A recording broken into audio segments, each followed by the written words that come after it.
I have dragged myself away from binging Love Island to talk to you about compulsive shopping and the criteria I use to not be a compulsive shopper, but to temper my emotions, to temper the dopamine so that when I spend, it is intentional and on things that I really want. I did a little research on the internet and saw the 4 phases of compulsive shopping, which are anticipation, preparation, shopping, and spending. So this is not for just a single item. This is the event of shopping, and I've definitely experienced this in my past. I used to live in upstate New York, go down to the city to see my friends, and we would just go shopping, and I was very much anticipating it, not really thinking about it from a financial standpoint because I was just going to spend what I had in my checking account. But when I would go down there to the city, whatever I saw that the women were wearing, the fashionable New York City women, I would go on a hunt for that item. So I would drag my friends through all the boroughs to find the exact item that I wanted.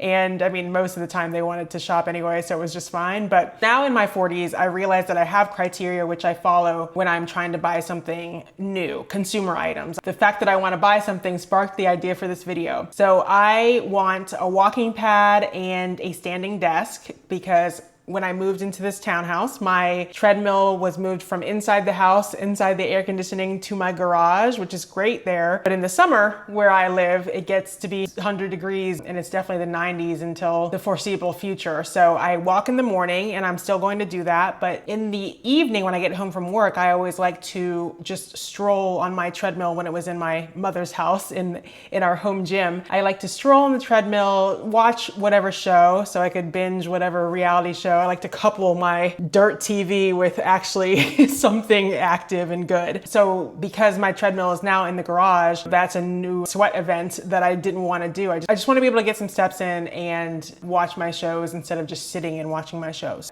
These are the criteria I use to judge my consumer purchases. Hopefully these criteria will help you when you are thinking about buying your next consumer item. So my first thing is that I want to know if it fits with my rich life, which is a Ramit Sethi expression, but I like it. So I want to know that the thing that I'm buying is something that I spend money on. I mean, this is extreme example, but like a new car, a gown, something that just fit me so well, but when am I going to use it? Where am I going to use it? And actually, do I like buying gowns? Do I go to a bunch of dinner events? No. So that wouldn't fit my rich life, but this being a form of movement, and then I'll have the ability to use it when I am just watching TV after work, like I said before, or maybe I'm messing with my budget, editing videos, whatever it is, I will have ample opportunity to get some steps in, which I love. And the Peloton app tracks all your activity in general. And so I always like to have just more. I want more steps. I want more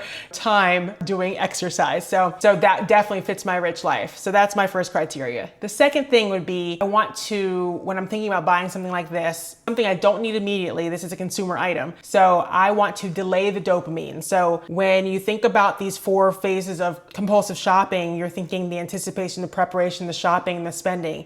And in some studies, they found that 30% describe that act of, I'm going to read this directly, 30% of people describe the act of buying as providing a buzz, irrespective of the good purchase. So I know the buzz is coming because I'm anticipating it, and I honestly, it's hard for me to wait, but I do want to be able to just distance that, the fact that it popped into my mind, maybe at this point it was like mid-month, so like 10 days ago. And usually, or in the past anyway, I would have just been like, this fits, I want it, I'm gonna get it. And I knew I was gonna get it at some point, but I did want to delay that dopamine cycle, that immediate, like it pops in my brain.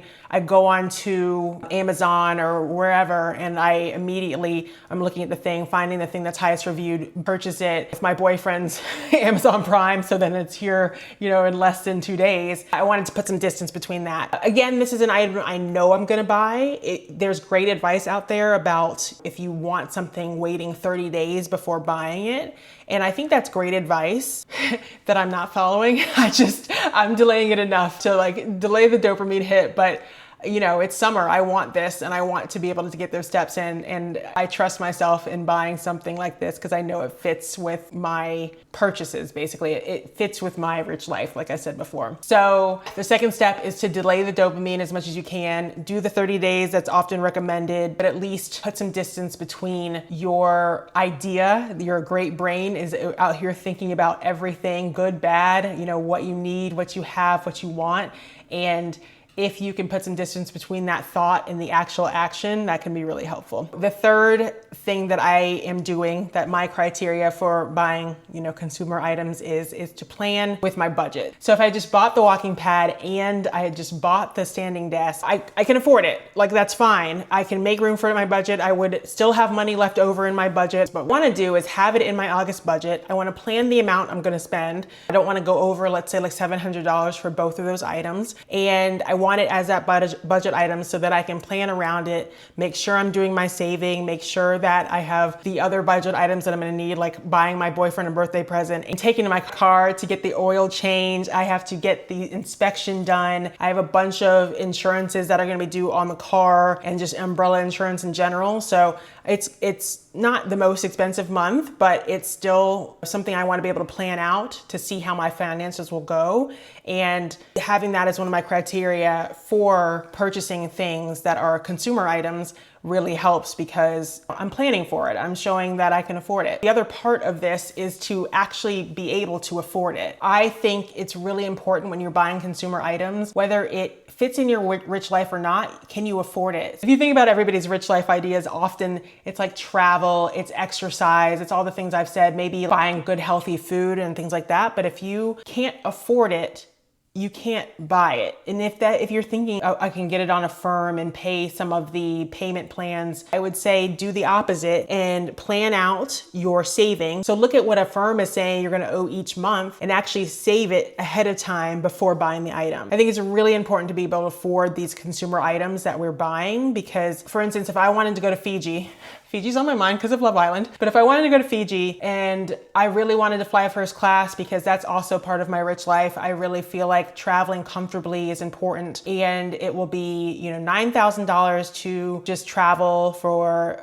first class to Fiji. And it's going to cost at least, you know, I'm going to be there for a week and a half. It's going to cost at least $20,000. Do I want to spend $30,000? Do I have $30,000 to spend? And yeah, it might wipe out almost all of my emergency fund, but I could probably afford it. But then you have to think about what if something else happens. So when you're putting on a credit card and doing the same thing, just like, I want to do this, it fits with my rich life, I can't afford it, but this opportunity is too big to miss. You're gambling. I mean, honestly, like if you are going to credit card debt for a trip or for something, a consumer item that fits your rich life, but you can't actually afford it, you're putting on a payment plan, what if something else happens? And this might be just me in my middle age thinking, like thinking ahead of things that could definitely happen with my health, with anything. But it's really important to be able to afford the luxuries, being able to afford the things that might be part of your rich life, but might not be something that you can afford right now. And it seems like everybody else is doing it. Everybody takes trips. Everybody gets the, nice coat, the nice whatever. But if you can't afford it, don't buy it. If you can't afford the car, don't buy it.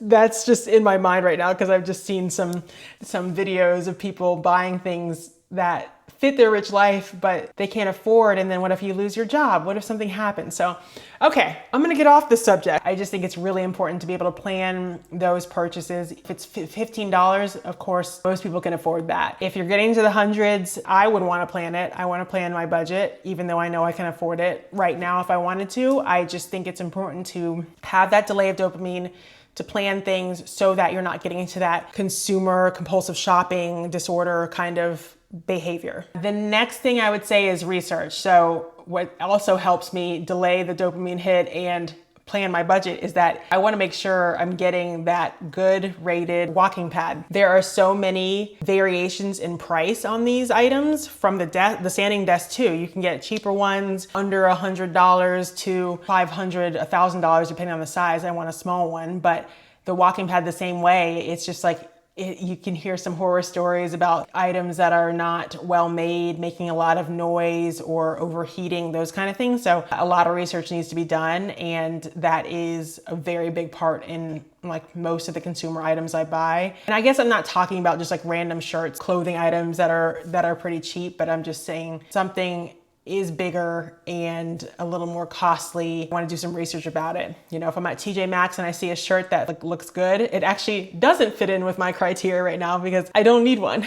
But just having research on those things that, especially if you've never bought one before, is important to do. I like to also consider the cost per use. And I know on this treadmill and standing desk, I'd get a lot of use because I have a treadmill outside. Before I moved it outside, I used it all the time before and after work. And I know that I'll use a standing desk often. So the cost per use is going to be pretty great. And if you also can consider in the cost per use, is it worth it? Is it worth the time that you would need to work to be able to afford it? If you make $40 an hour and you are going to buy the standing desk and the walking pad and your total is $400, is it worth the 10 hours of work that it would take to afford this? And of course, that's gonna have to do with your rich life criteria and how much you think that you're gonna use this. That's gonna help figure out whether you should buy it. So you'd want to figure out the cost per use. You'd want to know if I'm going to use this treadmill at least once a day, every day,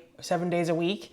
You know, that's a lot of use. And basically I'm going to use it till it breaks. The last thing I consider is this like what you've bought before? And that works best with clothing, bags, whatever, shoes, those kind of purchases. But it also works for this because I do have a treadmill that I use every day. And again, I know that I'm going to use this a lot. Is it like something you've already bought, which is again, more for clothing? Is it something that will replace the thing that you have that you bought that's similar? And if not, how are you going to use both of them? And then also you're buying something similar to something else. If you go shopping with a friend, for instance, and it's like, oh, that's you, like that phrase, I feel like I say that all the time, and that would make me immediately buy something, another black shirt, another white shirt, something like that. Then it's like, do you actually need this? Is this going to replace the last one you bought? Do you use the last one you bought or the last 5 that you bought like it? Because I would buy a black shirt every time I saw one if it fit right and I liked it. So this is the criteria I use to buy more expensive or substantive consumer items.